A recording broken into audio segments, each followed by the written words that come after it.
ने कहा है कि हम दो ही छंद गाएंगे और रवींद्रनाथ टैगोर ने भी कहा है कि दो ही छंद ठीक हैं। इस बारे में भाजपा की क्या राय है? भाई जी, आपने बहुत बढ़िया मुद्दा उठाया। आखिरकार कांग्रेस की नीति भारतीय जनता पार्टी में फर्क क्यों है? हम भारतीय जनता पार्टी लोग कहते हैं वंदे मातरम, भारत माँ की वंदना, हम पूरी विस्तृति वंदना गाएंगे। केवल वंदे मातरम कहने से हो जाता है काम? वंदे मातरम, वंदे मातरम। तो हम क्या है, वंदे मातरम में क्या उसका स्वरूप है? सुजलाम सुफलाम, पूरी वंदे मातरम का अलग ही स्वरूप है। उसमें भारत माता की वंदना की गई। भारत माता कितनी महान है। और कांग्रेस भारत माँ के प्रति समर्पित नहीं है, वो केवल तोड़ कर चलना चाहती है। इसलिए वो दो छंद क्या अपना प्रस्ताव रख रही है, जो उचित नहीं है।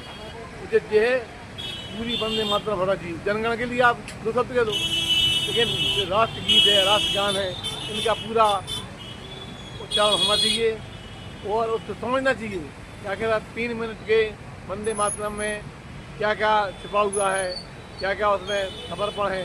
उन सब बातों के लिए दो छंद उचित नहीं है, पूरा वंदे मातरम ही हमें पढ़ना है। इसमें कल एक कांग्रेस ने तहरीर दी है कि राष्ट्रगान के मामले में आपके एक भाजपा के नेता ने राष्ट्रगान की अनदेखी की है वायरल वीडियो के आधार पर। क्या है ये पूरा मामला? अब स्थानीय लेवल पे ये कोई इतने बड़ी नेता नहीं है, वो मामला शायद वहाँ का है।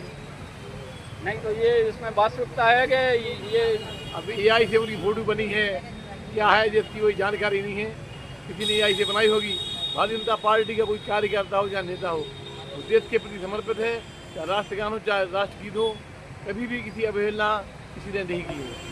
वो जांच के बाद पता चलेगा क्या मामला है। कांग्रेस के नेता कहते हैं कि भाजपा ने कभी आज़ादी में भाग ही नहीं लिया, तो वो हमें पाठ पढ़ा रहे हैं देश प्रेम का। आज़ादी भाग नहीं लिया। अरे पंडित श्यामा मुखर्जी, दीनदयाल उपाध्याय और हमारे संघ के अनेकों कार्यकर्ता लगे रहे। पहले क्या था ना, तो भारतीय जनता पार्टी थी, तो उन्हें कहना सही है भारतीय जनता पार्टी ने कोई योगदान नहीं है। भारतीय जनता पार्टी थी नहीं, भारतीय जनता 80 में बनी है। उसके पूर्व जो राष्ट्रभक्त थे उन्होंने योगदान दिया, उनका नाम ही नहीं है। कांग्रेस ने केवल चुन चुन के अपने लोगों का नाम रखा है तुष्टिकरण के आधार पर। हमारे जो सच्चे राष्ट्रभक्त हैं उनका नाम केवल पटिया पहन के थे, उनके लिए वो ये स्थान ही नहीं दिया है। कांग्रेस से क्या भारतीय जनता पार्टी योगदान नहीं है? भारतीय जनता पार्टी 47-48 में नहीं थी, 80 में बनी है। उन्हें कहना सही है, लेकिन योगदान करने वाले ज्ञात अज्ञात अनेकों सेनानी थे जो राष्ट्र प्रेमी थे। वो सब जो है उन्होंने आज़ादी दिलाई है। पहले के पहले कांग्रेस पार्टी थी, उसी के